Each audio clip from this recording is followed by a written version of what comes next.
सिमरन और मिसेस सुनैना मल्होत्रा के बीच अभी बातें खत्म नहीं हुई थी। सिमरन ने बड़ी तेज आवाज में मिसेस मल्होत्रा से कहा, मुझे लगता है आपने मेरा पहले किया गया सवाल नहीं सुना। सिमरन की आवाज इतनी तेज थी कि पूरे कमरे में गूंज रही थी। कमरे में उठी इस गूंज से मिसेस सुनैना मल्होत्रा अपने ख्यालों की दुनिया से बाहर आ गई। इसके बाद सिमरन ने अपनी बात को दोहराते हुए कहा, मुझे लगता है शायद आपने सुना नहीं, इसीलिए आपके लिए मैं अपना सवाल फिर से दोहरा देती हूँ। जब आपके बेटे का एक्सीडेंट हो गया है और वो हॉस्पिटल में है, तो उसका ख्याल रखने की बजाय आप यहाँ आकर मेरी दोस्त को क्यों तंग कर रही हैं? मैं? सिमरन बेटा, तुम मुझसे ऐसी बातें कैसे कह सकती हो? मिसेस सुनैना मल्होत्रा की आंखें बड़ी हो गई और उनका चेहरा शर्म से लाल हो गया। ऐसा लग रहा था मानो उनकी कोई चोरी पकड़ी गई हो। हालांकि उन्होंने अपनी गलती मानने से फिर भी इनकार कर दिया और अपनी बात सिमरन को समझाने में लगी रही।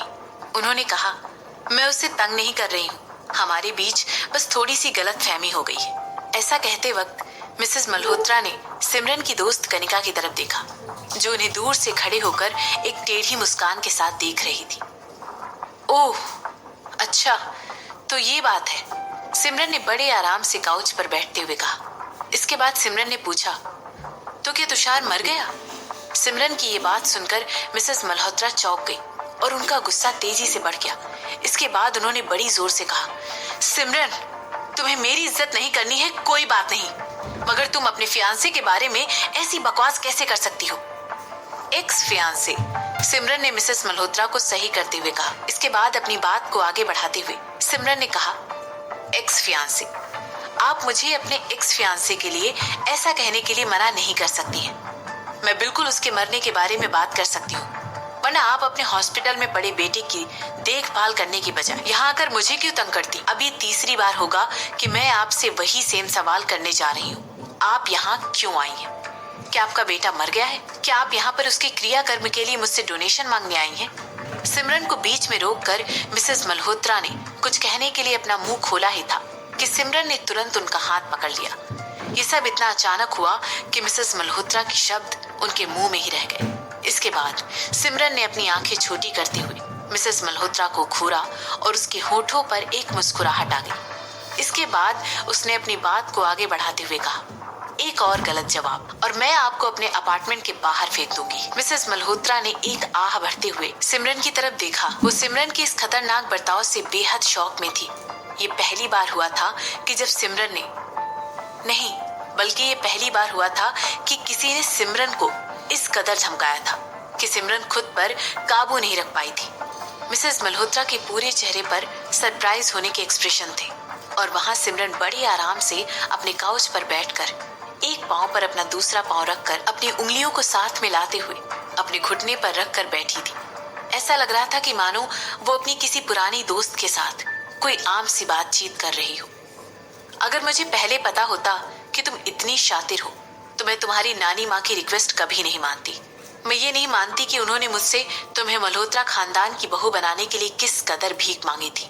मिसेस मल्होत्रा ने अपना पछतावा जताते हुए एक अच्छी औरत बनते हुए बोला। उन्हें लगा था कि अपनी नानी का नाम सुनकर सिमरन भावुक हो जाएगी और बहुत अच्छे से बात करेगी, लेकिन उन्हें डिसअपॉइंट करते हुए सिमरन ने उससे बदतमीजी की। सिड, इन्हें तुम तुरंत छत से बाहर फेंक दो। सिमरन के शब्द सुनकर वहां खड़ा हर कोई शॉक में था, यहाँ तक कि शशांक भी। हालांकि उसने सिमरन की बातों को सीरियसली लेते हुए ऐसा कुछ भी नहीं किया, लेकिन अपनी तेजी दिखाते हुए वो तुरंत मिसेस मल्होत्रा की तरफ बढ़ा और अपनी आंखें छोटी करते हुए एक क्रूर हंसी हंसते हुए उनकी तरफ देखने लगा। उस समय नजारा कुछ यूं बन गया था जैसे कि एक भूखा शेर अपने शिकार का पीछा करते हुए उसे दबोचने के लिए उसके पास आकर खड़ा हो जाता है। वैसे भी शशांक की कद काठी इतनी लंबी थी कि जैसे ही वो मिसेस मल्होत्रा की तरफ झुका, वैसे ही मिसेस मल्होत्रा शशांक के साये से अपनी जगह पर ही बैठ गई। तुम क्या कर रहे हो? मिसेस मल्होत्रा ने शशांक के बगल से अपना सर बाहर निकालते हुए सिमरन की तरफ देखते हुए कहा। सिमरन के एक्सप्रेशन में कोई भी बदलाव नजर नहीं आ रहा था और ऐसा देखते हुए मिसेस मल्होत्रा अपनी जगह पर बैठी हुई घबरा गई।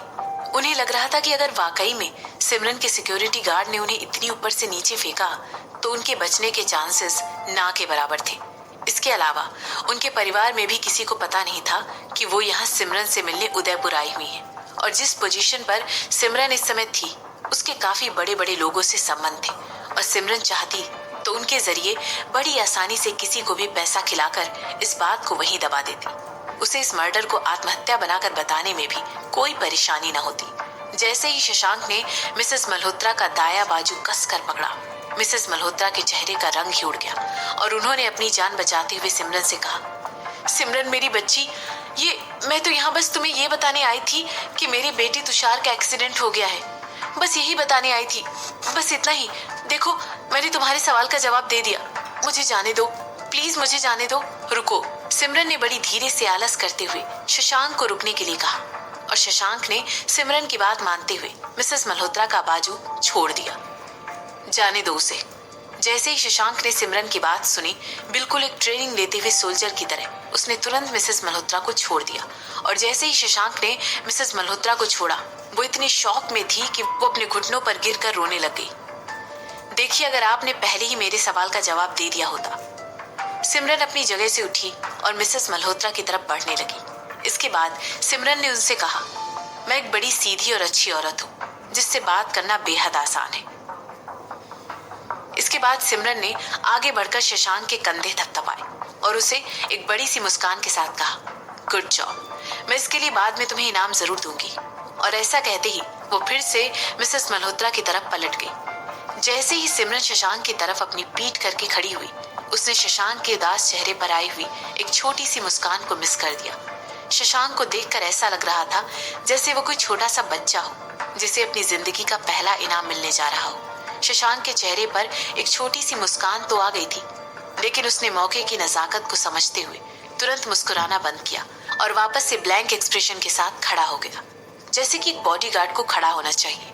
हालांकि सिमरन ने जिस इनाम के लिए उसे प्रॉमिस किया था, उसके बारे में सोच सोच कर शशांक को अंदर ही अंदर बहुत खुशी हो रही थी और वो अपना ध्यान इस बात से हटा ही नहीं पा रहा था।